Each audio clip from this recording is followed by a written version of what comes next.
Esse é o nosso circuito do sensor de nível. Ele é alimentado por uma bateria de 9 volts, que emite o sinal de tensão DC para o circuito integrado NE555, que através dessa configuração de resistores e capacitores, emite um sinal de onda quadrada com a frequência de 130 kHz na saída, que é nesse ponto. Daqui, ele passa por um circuito retificador, que é formado por um diodo e o sensor capacitivo, que esse sensor tem seu funcionamento baseado na variação do dieletro entre as placas do capacitor. E ele fica imerso no tanque na qual queremos fazer o controle do nível. Do retificador, ele passa por um filtro RC e depois por um divisor de tensão. Assim, temos na saída uma tensão variando de 3 a 5 volts, dependendo da quantidade de água que tiver no tanque.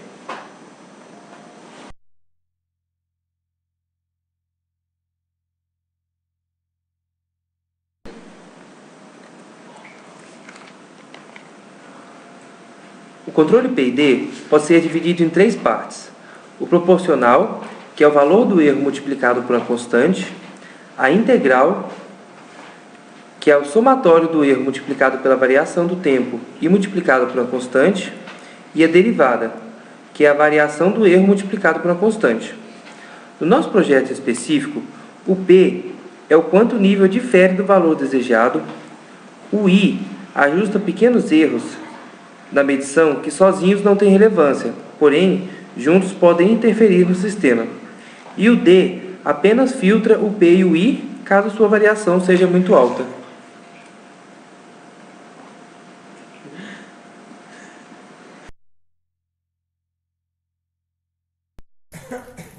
O nosso controlador de nível é feito em 2 tanques.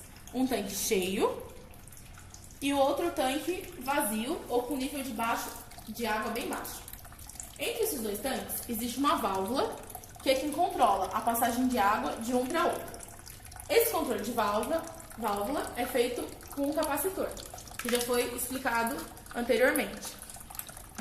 Ali se encontra o circuito do sensor capacitivo e o circuito de controle do motor, ligado com o PWM, com o Arduino, que é quem faz o controle do motor por PWM e P.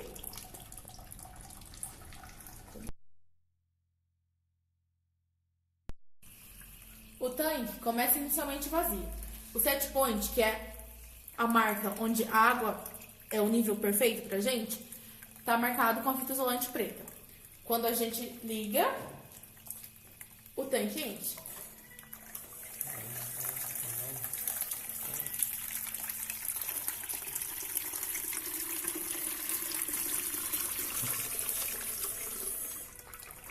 Quando chegou no set point, ele fecha. Quando a gente controla o tanque de baixo, diminuindo a quantidade de água para baixo do set point,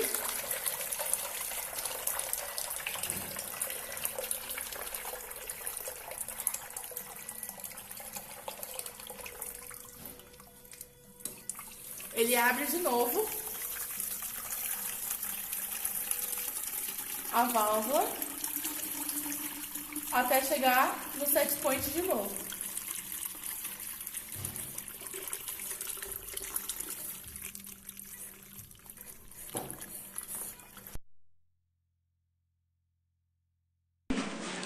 Aqui está a programação. Primeiramente, a gente define um set point, que é o nível máximo que a gente quer que a água fique dentro do tanque que está sendo controlado.